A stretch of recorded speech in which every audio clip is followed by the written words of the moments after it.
Hi friends, मैं हूं आपका दोस्त सलामत अली खान और आपका स्वागत है आपके अपने यूट्यूब चैनल पर। हम डिस्कस कर रहे थे पैसिव वॉइस को और पिछली वॉल्यूम में हमने देखा कि किस प्रकार से डबल ऑब्जेक्ट्स वाले सेंटेंस को पैसिव में कन्वर्ट किया जाता है। अब हम बढ़ते हैं इसके नेक्स्ट स्टेप पे। अब हम वो स्ट्रक्चर कर रहे हैं जिसमें एक ऑब्जेक्ट होगा और दूसरा ऑब्जेक्टिव कॉम्प्लीमेंट होगा। ध्यान रखिएगा, ये एक ऐसी वर्ब होती है जिसे कॉम्प्लेक्स ट्रांजिटिव वर्ब कहा जाता है।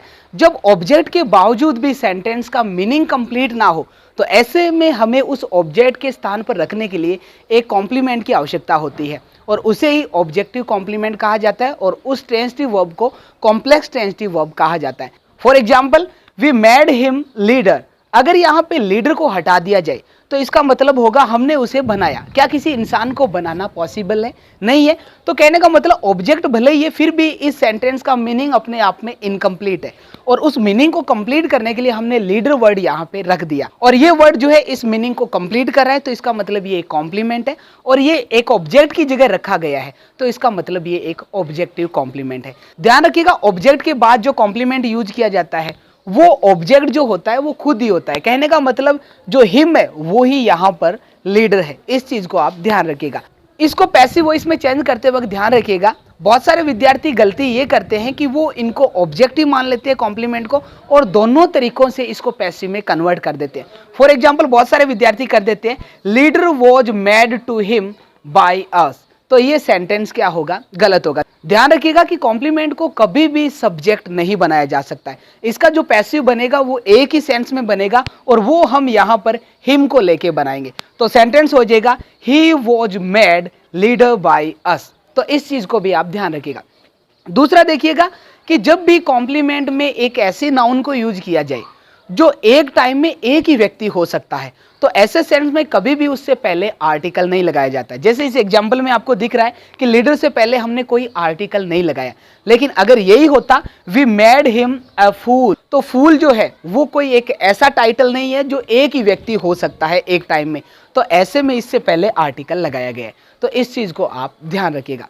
दूसरी इंपॉर्टेंट बात यह है कि जब भी ऑब्जेक्टिव कॉम्प्लीमेंट को पैसिव में कन्वर्ट किया जाता है तो वो सब्जेक्टिव कॉम्प्लीमेंट बन जाता है। फॉर एग्जाम्पल, इस सेंटेंस में he was made leader bye us, तो यहाँ पे जो लीडर है वो अब सब्जेक्टिव कॉम्प्लीमेंट बन गया है। इस चीज को भी आप ध्यान रखिएगा। और कॉम्प्लेक्स ट्रांजिटिव वर्ब को पैसिव में सिर्फ एक ही तरीके से बनाया जाता है। बहुत सारे विद्यार्थी इसमें क्या मान लेते हैं, कॉम्प्लीमेंट को ऑब्जेक्ट मान लेते हैं और जैसे हम डायरेक्ट ऑब्जेक्ट से पैसिव बना रहे थे वैसे वो कॉम्प्लीमेंट को लेकर बना देते हैं, जो कि गलत हो जाता है। तो ये बात थी कॉम्प्लेक्स ट्रांजिटिव वर्ब की। हालांकि जब हम वर्ब करेंगे तब इस कॉम्प्लेक्स ट्रांजिटिव वर्ब को हम डिटेल में डिस्कस करेंगे। नेक्स्ट जो स्ट्रक्चर है वो है वर्ब प्लस प्रेपोजिशनल ऑब्जेक्ट। याद रखिएगा, ऑब्जेक्ट भी कई प्रकार के होते हैं। वर्ब का जो ऑब्जेक्ट होता है उसे सीधा ही ऑब्जेक्ट ही कहा जाता है, लेकिन जो प्रेपोजिशन के बाद जो ऑब्जेक्ट यूज किया जाता है उसे प्रेपोजिशनल ऑब्जेक्ट कहते हैं। जैसे you should look into the matter, तो यहाँ पे द मैटर है वो एक प्रेपोजिशनल ऑब्जेक्ट है। इस चीज को ध्यान रखिएगा। इसके साथ ही एक एडवर्बियल ऑब्जेक्ट भी होता है जो कि एक एडवर्ब होती है। जैसे अगर मैं कहूँ ही वेंट होम, तो होम यहाँ पे एडवर्बियल ऑब्जेक्ट है जो एडवर्ब ही होती है। तो इस चीज को आप ध्यान रखिएगा। इस स्ट्रक्चर में आप ध्यान रखिएगा कि अगर एक्टिव वॉइस में प्रेपोजिशन का यूज वर्ब के बाद हुआ है तो पैसिव में भी उस वर्ब के तुरंत बाद ही उसका यूज होना चाहिए। जैसे यहाँ पे लुक के बाद इनटू है तो पैसिव में भी इस वर्ब के बाद ही ये जो है प्रेपोजिशन रहना चाहिए।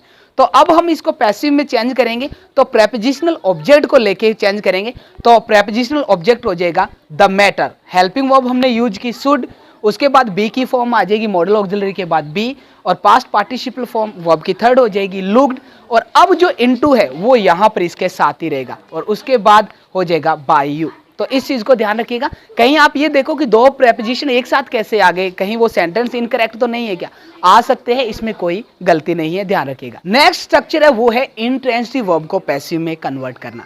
ध्यान रखिएगा, इंट्रांजिटिव वर्ब को पैसिव में कन्वर्ट नहीं किया जाता है। आरपीएससी में बहुत बार ये क्वेश्चन भी आया हुआ है कि क्या इंट्रांजिटिव वर्ब को पैसिव में चेंज किया जा सकता है, और आरपीएससी ने यही माना है कि नहीं किया जा सकता है। लेकिन अगर हम उसको हाई लेवल पे देखते हैं तो ध्यान रखिएगा, इंट्रांजिटिव वर्ब को भी पैसिव में कन्वर्ट किया जाता है बशर्ते उसके बाद कोई प्रेपोजिशनल ऑब्जेक्ट दिया हो। जैसे अगर मैं कहूँ ही इज स्लीपिंग, तो इसको पैसिव में कन्वर्ट नहीं किया जा सकता है, इंट्रांजिटिव वर्ब है। लेकिन अगर यही होता है he is sleeping in the room, तो यहाँ पे हमने देखा कि इंट्रांजिटिव वर्ब के बाद प्रेपोजिशनल ऑब्जेक्ट है तो उसे पैसिव में कन्वर्ट किया जा सकता है, ध्यान रखिएगा। तो ऐसे में पैसिव में कन्वर्ट करते वक्त ध्यान रखना है कि प्रेपोजिशनल ऑब्जेक्ट को ही सब्जेक्ट बनाया जाएगा। तो ये हो जाएगा the room is being slept in by him. तो इस चीज को आप ध्यान रखिएगा। तो कहने का मतलब इंट्रांजिटिव वर्ब को पैसिव में तभी चेंज किया जा सकता है जब उसके बाद कोई प्रेपोजिशनल ऑब्जेक्ट दिया हो। तो फिलहाल इस वॉल्यूम में इतना ही, मिलते हैं कल नेक्स्ट वॉल्यूम में और कुछ नई इंफॉर्मेशन के साथ। तब तक के लिए दीजिए इजाजत, शब्बा खैर।